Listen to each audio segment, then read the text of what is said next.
Hello everyone, आज हम पढ़ेंगे ऑर्गेनिक का एफोरिज्म 12।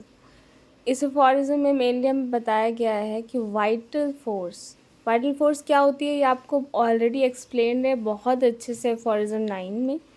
और अगर आपको नहीं पता है तो please go and read what is vital force. उसके बिना आपको ये बहुत मुश्किल है समझना। अब वाइटल फोर्स में डीरेंजमेंट होता है, मतलब वाइटल फोर्स जो है वो डिरेंज हो चुकी है, चेंज हो चुकी है। फिर उसमें क्या आएगा, इंटरनल चेंज। अब उसके अंदर जो है हमें चेंजेस देखने को मिलेंगे, एक बॉडी के अंदर चेंजेस देखने को मिलेंगे, उसके अंदर हमें सिम्टम्स देखने को मिलेंगे। अब वो सिम्टम्स क्या कॉज करेंगे, डिजीज़ कॉज करेंगे। अब treatment of all the morbid phenomena, अब ये सारे जो फिनोमेना है जिनकी वजह से एक पर्सन सिम्टम्स देख रहा है, जिनकी वजह से एक पर्सन के अंदर सारी प्रॉब्लम्स आ रही हैं, उन प्रॉब्लम्स को ठीक करने के लिए हमें सारे मॉर्बिड फिनोमेनन को हटाना पड़ेगा, सबका ट्रीटमेंट करना पड़ेगा।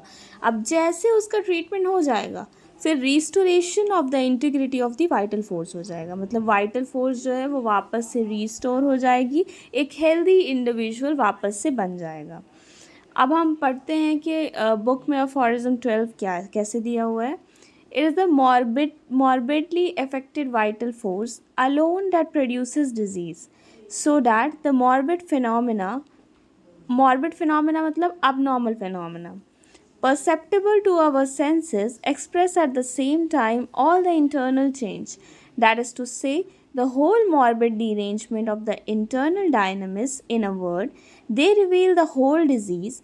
Consequently, also the disappearance under the treatment of all the morbid phenomena and of all the morbid alterations that differ from healthy vital operations.